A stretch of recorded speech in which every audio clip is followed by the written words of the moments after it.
Hello everyone and welcome to my channel Octopus Math by Sahiba.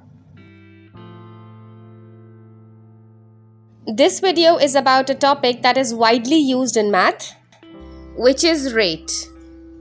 Rate is applied when two quantities are related and have different units. I have some practice questions on rate from which you'll be able to learn rate better and understand it through real life examples. Example number 1 is, if a shirt costs $25, how much will 7 shirts cost? Here we are talking about two things. One is cost and the other is number of shirts. So I'm gonna make two headings. One will be for cost and the other will be for the quantity of shirts. Now let's input the data we have in our question. So if one shirt costs you $25, then what will be the cost of 7 shirts? So I'm going to write 7 under the shirts category and question mark under the cost category because we don't know that. And instead of question mark, we can put up a variable, let's say x. Here we need to understand that the more shirts you buy, the more cost you'll have to pay. So this is the case of direct proportion. And in direct proportion cases, we cross multiply. So 25 will be multiplied with 7 and x will be multiplied with 1. Let's write down in an equation form 25 times 7 equals x times 1. Now solving for x is equal to 175 and the unit has to be dollars because x was cost. This question can be solved by oral math also, but the reason I explained you this direct proportion cross multiplication is that we are going to use this method later on in the questions which you may find it difficult to solve orally. Let's do another question.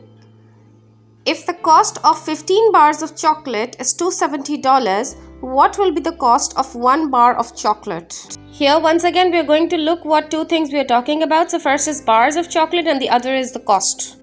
So I'm going to put two headings, one for the bars and one for the cost. Now fill in the information that's provided. So 15 bars cost you $270.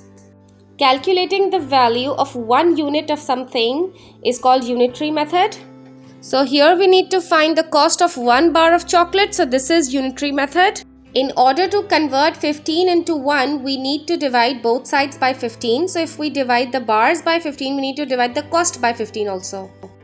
So 15 divided by 15 is 1 and 270 divided by 15 is $18. This was unitary method. Now let's do the same question by cross multiplication also.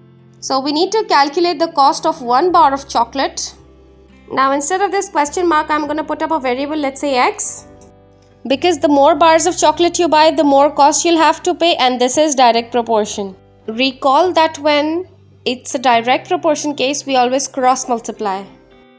So 15 will be multiplied with x and 270 will be multiplied with 1 with an equals to sign in between, and that's how we form an equation of a direct proportion case. So the equation goes like 15 times x equals 1 times 270. Now solving for x, so we need to move 15 the other side. We need to divide both sides by 15 to get rid of this 15 that is multiplied with x, which turns out that x is 270 divided by 15, which is equal to 18. And for the unit, remember x was the cost, so 18 has to be in dollars. I prefer this cross multiplication thing when the relation is direct because it quickly solves the equation. Unlike unitary method, when you first have to find the value of 1 unit and then convert it into whatever value you want. So it's gonna cost you one step more, also a lot of calculation stress if the calculators are not allowed. Let's take a look at this third question. If Tina cycles 7 miles in 30 minutes, how far can she cycle if she cycles at the same speed for another 20 minutes? So there are two things that they are talking about. One is the miles and the other is time.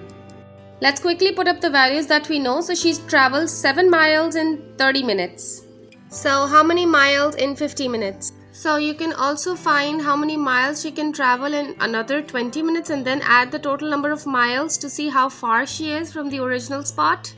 Here again the relationship is direct because the more miles you have to travel, the more time you're gonna take when the speed is constant.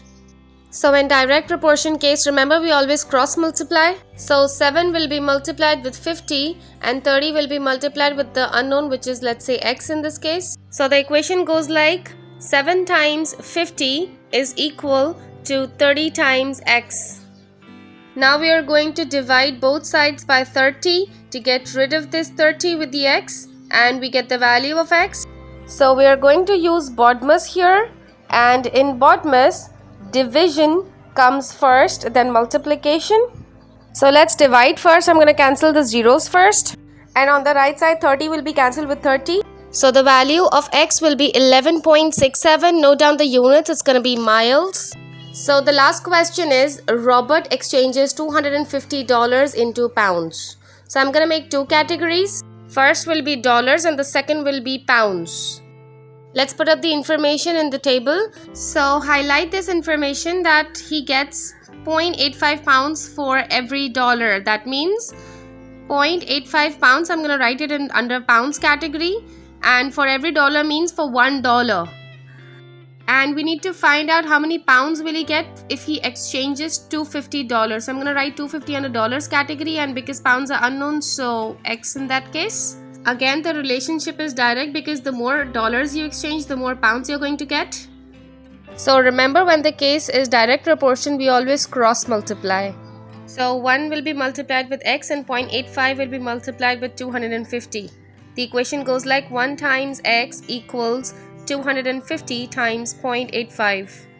So the value of x will be 212.50 pounds. Now this case can be solved by another method also. We need to make 1 250. So we multiply it by 250.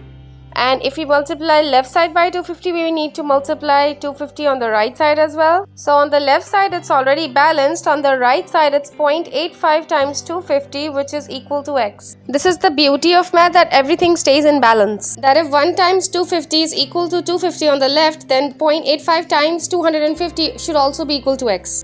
So x equals to 0.85 times 250. So x equals to 212.50. This method works easily when you know the value of 1 unit of something, where we had the value of $1, which was 0.85 pounds. If you try to solve questions like question 3 by this method, you may end up getting a lot of calculation stress because the calculators may not be allowed at this stage.